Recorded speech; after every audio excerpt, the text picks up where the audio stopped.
Hey everybody, it's Jason Blaha here, and today I want to chat with you guys a little bit about why picking exercises that work as many muscles as possible isn't just about exercise economy. There's actually a myth there, even though that is important, but we need to discuss that further. So let me put on my +5 hat of weaponsmithing, work on skill at my crafting a little bit, and let's talk about this. Because, we'll see that said, and I've seen people coming from the whole bodybuilding world will say things like, well, yeah, you should do big compounds just because you get better exercise economy. You do less sets, you get out of the gym faster, everything else. And there is a degree of truth to that. There's absolutely a degree of truth to that because most people don't want to spend their whole life in the gym. Not everyone wants to be a gym cell, all right?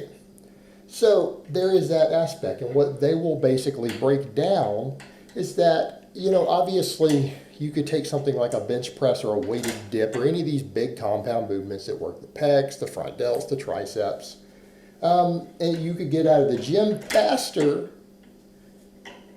versus if you came in and tried to isolate all three of those muscles separately. So you could come in and let's say you were going to do for your chest and triceps or whatever, you're going to do 5 sets. You could do 5 sets of bench press or weighted dips or whatever your big exercise choice is, right? Or you'd have to come in and do 15 sets if you did flies, front raises, tricep press downs, all of this. But they'll give you the idea and they'll say, but you could gain the same amount of muscle with that if you wanted to, right? That's the idea that they give you. And some of those muscles might for the short term. But what people need to understand, there's a reason serious strength coaches promote big structural loading exercise. There's a reason why in sports and everything else where it's actually seriously competitive and you can't just up the dose of your drugs to get bigger like you can in bodybuilding, including even natural bodybuilding. Because you can do that. You can cheat in natural bodybuilding. The drug tests aren't that strict. You can use drugs. Fine. Most of your top natural pros are on gear. That's simple reality. Anyone who doesn't understand that is ignorant or naive. So, they'll say that, but the thing is, that's not actually true, is it? It's not actually true. It's true in the short term. Why do you guys think people pick big exercises? Why do you think they do this? People say, well, because they get stronger. It trains them to use their body as one unit. No, that is true, and that does transfer to sports better, but what else does that mean? It means you can train it longer. In other words, everyone acknowledges, I don't care whether it's the physique-oriented guys, the bodybuilding guys, the experts in the field who even have their master's or doctoral work in the field of hypertrophy who work with bodybuilders, right? There are some of them out there. Or they have nutritional science PhDs and things. There are people out there, they all agree on this, along with all the strength and conditioning coaches and everyone else. Progressive overload is the key to hypertrophy. It is unavoidable. It's not the pump. It's not your mind-muscle connection. It is your progressive overload. How much work you do. That is the driving factor in muscle growth. Enormous amounts of data confirm that. And this is what coaches have noticed. This is what sometimes the researchers won't always acknowledge who will look at this. What have coaches noted? Let's go to anecdote. How long can you train a tricep extension if you don't do a press? Say what? Training. And what I mean by training is progressive overload. Training is not how hot and sweaty you get. Someone tried to do that on one of my training videos the other day. You're not really training. I'm like, really? I use big movements and I focus on progressive overload, progressive workload.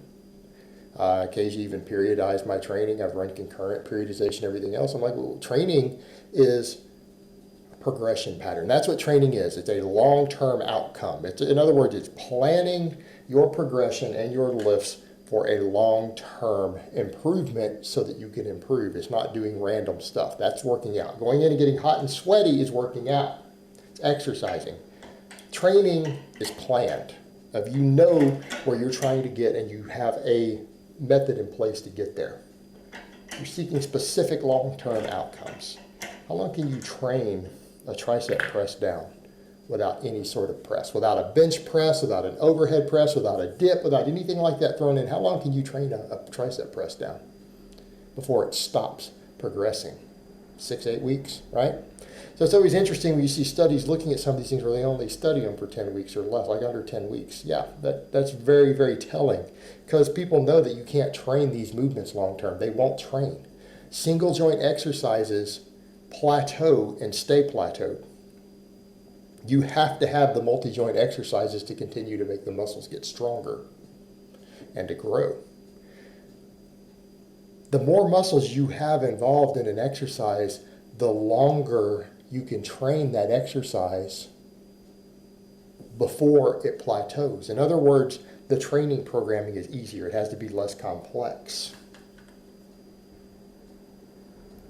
So when we're talking about big exercises, there's a reason to say, hey, I need to be doing the exercises that use as many muscles as possible. What does that usually mean? That usually means big barbell exercises, usually where you're standing, right? Exercises that are standing that use a barbell, and yes, a barbell will recruit more total muscles. It's better overall than using a dumbbell in one hand. Big barbell movements where you're standing, or exercises that move your body through space, right? So examples of exercises where you're standing. How about the press, right? The press. The barbell row, right? Those are big barbell exercises that are standing. Exercises to move your body through space. How about a weighted dip? How about a way to pull up or a chin up, right? Those are easy to understand. How about exercises that do both? How about a back squat? How about a front squat? How about a deadlift, right? Those do both. They use a big, heavy barbell standing and they move your body through space. Those are your categories. That's what you're looking for generally, unless you have a sport-specific reason.